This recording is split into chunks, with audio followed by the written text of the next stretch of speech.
Assalamualaikum dan salam sejahtera. Saya Najib Arif dan ini Niaga Awani. Fitch Solutions Country Risk and Industry Research menyemak semula ramalan pertumbuhan keluaran dalam negara kasar KDNK 2021 untuk Malaysia kepada 1.5% daripada 0% berikutan keadaan COVID-19 yang semakin bertambah baik. Unit kumpulan Fitch Solution berkata kes harian COVID-19 Malaysia merosot daripada paras tertinggi 24,599 pada 26 Ogos kepada hanya 6,210 kes pada 21 Oktober dan trend menurun ini dijangka berterusan. Katanya keputusan kerajaan membuka semula pusat pelancongan Pulau Langkawi serta melonggarkan peraturan perjalanan antarabangsa bermula 11 Oktober lalu juga memberi petanda positif terhadap prospek pertumbuhan ekonomi Malaysia.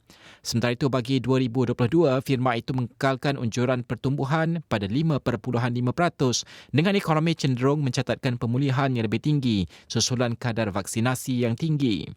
Sebelum ini, Fitch Rating menjangkakan sekatan COVID-19 tidak akan dihapuskan sehingga kes harian jatuh di bawah paras 4,000 kes. Namun menurutnya, keadaan yang semakin pulih itu memberikan gambaran kerajaan akan membuka kembali ekonomi sepenuhnya pada akhir Oktober. Tambahnya, penghapusan sekatan domestik akan memberikan dorongan kuat kepada sektor runcit dan perkhidmatan. Fitch Solutions juga menaikkan ramalan untuk penggunaan swasta Malaysia kepada 0.5% daripada negatif 2% sebelumnya.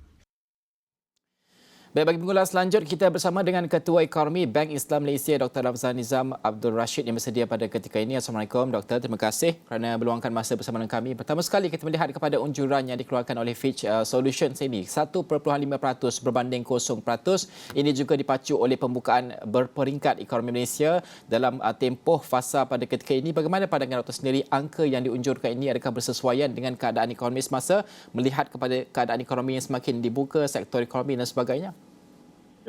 Okey, semakan yang dilakukan oleh pihak Fitch Solution itu merupakan sesuatu yang bukannya memeranjatkanlah. Seperti yang disebutkan tadi, keputusan kerajaan untuk membenarkan interstate travel tadi itu sudah tentu menjadi satu pemangkin utama untuk merancangkan kegiatan ekonomi. Di sini saya suka untuk berkongsi kalau kita lihat angka seperti domestic tourism expenditure ataupun perbelanjaan sektor pelancongan domestik. Kalau kita lihat tahun lepas memang menghudumlah 40 bilion, tetapi kalau kita lihat ekonomi pada pra-pandemik iaitu pada tahun 2019, perbelanjaan pelancongan domestik adalah sekitar 103 bilion ringgit ya. Dan kalau kita lihat pecahan-pecahan ni pula 37.8% tu digunakan ataupun disalurkan ke arah untuk membeli belah. Iaitu kalau kita lihat angka dalam bentuk ringgit RM39 bilion. 15% untuk membeli bahan api iaitu sekitar 15.5%. Kemudian food and beverages atau makanan dan minuman 14.3% iaitu sekitar 14.7 bilion. Maksudnya semakan itu amat bertepatanlah dengan langkah yang diambil oleh pihak kerajaan untuk membuka ekonomi dan itu akan merancangkan sektor pelancongan, sektor yang berkaitan dengan pelancongan. Kerana pelancongan itu sendiri akan memberi kesan rantaian kepada sektor-sektor yang lain. Ini terbukti berdasarkan bancian yang dibuat. Jadi saya kira semakan itu adalah sesuatu yang wajar dan sesuatu yang selarilah sejajar dengan apa yang telah perkembangan semasa. Kalau kita melihat di peringkat antarabangsa juga, badan-badan seperti IMF, Bank Dunia meramalkan pertumbuhan kita sekitar 3.5%. Kalau di peringkat Malaysia juga 3.5 ke 4% lah oleh Bank Negara Malaysia. Bagaimana kita melihat bahawa sasaran oleh Fitch Solution ini adakah selari dengan apa yang kita sasarkan di peringkat tempatan dan juga badan-badan antarabangsa yang lain? Okay, benar Najib ya. Sasaran 1.5% saya kira agak orang kata tu pesimistik berbanding dengan unjuran yang dibuat oleh pihak kerajaan. Ya, even pada pihak kami lah di Bank Islam sendiri pun kami menjangkakan pertumbuhan ekonomi pada tahun ini iaitu sekitar 4.2%. Pada tahun depan dijangka akan meningkat lebih tinggi lagi itu sekitar 5.3%. Saya kira mungkin pihak Fitch Solution masih lagi dalam keadaan yang berhati-hati. Keadaan berhati-hati itu bukanlah sesuatu yang tidak tepat, memang benar kerana sesuatu perkara yang kita lihat sekarang ni seperti situasi COVID-19 ni memang banyak dia punya andaian-andaiannya dan risiko ataupun kebarangkalian untuk berlakunya peningkatan kes dan kembali kepada PKP dan sebagainya. Peluang untuk perkara itu berlaku sememangnya ada. Jadi Tapi kalau kita lihat angka vaksinasi dan kemudian angka jangkitan dilihat terkawal dan itu dijangka akan membenarkan untuk kegiatan ekonomi itu untuk diteruskan dalam keadaan yang lebih terbuka. Jadi di sini terdapat perbezaan pandangan lah dari sudut Fish Solution, kerajaan dan mungkin ahli-ahli ekonomi yang lain. Tetapi sasaran untuk tahun 2022 hampir sama dengan Bank Islam, iaitu mereka meletakkan 5.5%, Bank Islam 5.7%. Dan adakah kita melihat bahawa pasca ataupun selepas pembentangan bajet 2022 ini nanti akan memberikan gambaran lebih jelas bahawa bagaimana untuk kita menstruktur kembali ekonomi 2022? Seharusnya, ya Najib, kerana belanjawan 2022 ini merupakan kesinambungan apa yang telah diumumkan sebelum ini, iaitu rancangan Malaysia yang ke-12. Dan berdasarkan rancangan Malaysia yang ke-12 terdapat lihat perbelanjaan pembangunan diletakkan dalam keadaan yang tertinggi lah dalam sejarah, iaitu sekitar 400 bilion untuk tempoh 5 tahun. Jadi kalau secara puratanya, secara kasar lah, sepatutnya perbelanjaan pembangunan mungkin sekitar 80 bilion. Jadi kalau angka tersebut dapat direalisasikan dan dilaksanakan dengan secara efektif dan berkesan, saya kira ia memang mampu untuk menyuntik pertumbuhan ekonomi yang lebih baik lagi pada tahun depan dan dibantu pula situasi ekonomi global yang lebih baik. Dan ini sejajarlah dengan apa yang dilihat oleh pihak Reserve Persekutuan Amerika Syarikat, iaitu Federal Reserve, yang mana kalau kita lihat jangkaan kenaikan kadar faedah pada tahun depan, itu bagi saya sebagai satu penanda aras bahawa keadaan ekonomi global terutama di negara maju dijangka akan lebih baik dan ini seharusnya akan memberi kesan limpahan yang positif terutamanya bagi sektor luaran bagi negara Malaysia. Dan juga Dr. Fish Solution juga melihat bahawa penggunaan swasta di Malaysia ini dijangka akan meningkat kepada 0.5% daripada unjuran iaitu negatif 2% sebelum ini. Kalau kita melihat ini adalah tulang belakang ekonomi juga dalam menyokong iaitu kepenggunaan di peringkat tempatan.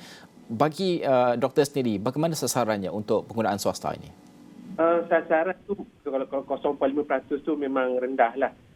Kalau ikut trend pertumbuhan perbelanjaan swasta ni dalam sekitar 6 ke 7%. Mungkin kalau katakanlah dalam sekitar 4 ke 5% tu suatu unjuran yang saya kira agak bersesuaian lah dengan jangkaan pemulihan ekonomi. Jadi saya kira pihak Fish Solution mempunyai pendirian yang pesimistik lah. Tapi pada masa yang sama ada tanda-tanda yang mereka juga mengiktiraf bahawa pemulihan ekonomi itu sedang berlangsung dan ini terbukti apabila mereka menyemak semula unjuran yang sedia ada. Okey, Dr. Afzal Nizam, terima kasih kerana meluangkan masa bersama dengan kami untuk mengulas tentang apa dapatan daripada Fish Solutions tersebut. Unjuran ekonomi Malaysia disemak naik kepada 1.5% berbanding 0% sebelum ini. Baik, seterusnya, Ahli Kumpulan Wang Simpanan Pekerja KWSP yang menggunakan kemudahan pelaburan dalam talian layan diri atau iInvest kini boleh berlanggan sehingga 8 dana unit amanah dengan had maksimum daripada 5 institusi pengurusan dana FMI untuk satu urus niaga pembelian. Menurut KWSP, sebelum ini ahli KWSP hanya boleh melanggan dana unit amanah daripada satu FMI sahaja untuk satu urus niaga. Tambahnya, ciri-ciri yang dipertingkatkan untuk iInvest ini membolehkan ahli mengakses lebih baik dengan cekap apabila melabur melalui kemudahan itu. Bagaimanapun, urus niaga itu hanya dapat dilakukan melalui penasihat skim unit amanah institusi IUTA dilantik yang menawarkan dana daripada pelbagai FMI. Ia berkata ahli KWSP masih boleh melanggan dana daripada FMI individu sekiranya mereka memilih untuk berbuat demikian. Selain itu, pengguna iInvest kini dikehendaki melakukan penilaian kesesuaian pelaburan sebelum menjalankan sebarang urus niaga dan penilaian itu akan memaparkan toleransi risiko ahli, membolehkan mereka membuat pilihan pelaburan yang sesuai dengan selera risiko pelaburan mereka. Dana persaraan itu berkata kemudahan iInvest KWSP yang dilancarkan pada Ogos 2019 adalah platform dikuasai digital yang memberikan fleksibiliti, fungsi dan kemudahan lebih banyak kepada ahli KWSP untuk melabur, berurus niaga dan memantau pelaburan unit amanah mereka bila-bila masa dan di mana sahaja. Menerusi kemudahan itu, ahli KWSP boleh membandingkan dana unit amanah berbeza yang ditawarkan oleh FMI, mendapatkan pandangan mengenai pegangan pelaburan mereka dan maklumat mengenai kos pelaburan prestasi dana, sejarah serta maklumat kewangan yang diperlukan.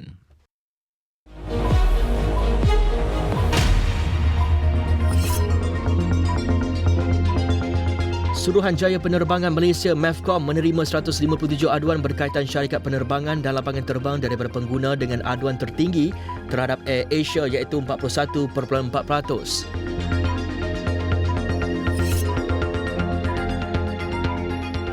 Supermax Corp berhad menjangkakan prestasi kewangannya akan terjejas sekiranya usaha kumpulan untuk mengalihkan pasaran ekspor bagi produk sarung tangan getah ke negara lain kurang membuahkan hasil.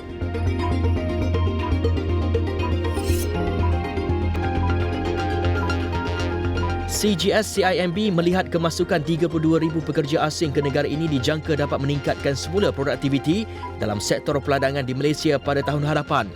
Laporan penuh di saluran 501 dan astroawani.com serta dagannews.com.